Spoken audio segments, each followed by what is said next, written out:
மருதமர சத்தியமாவும் ஆறுபடையும் சண்முகா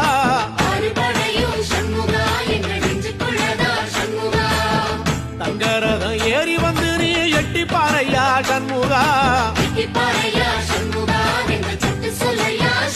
ஆசைப்படாத, கொந்தளிக்காத, கோவப்படாத, விழியாவது முருகன் இருக்காது பார்த்து பாருன்னு சொல்லி மனசை கொஞ்சம் அடக்கி வை.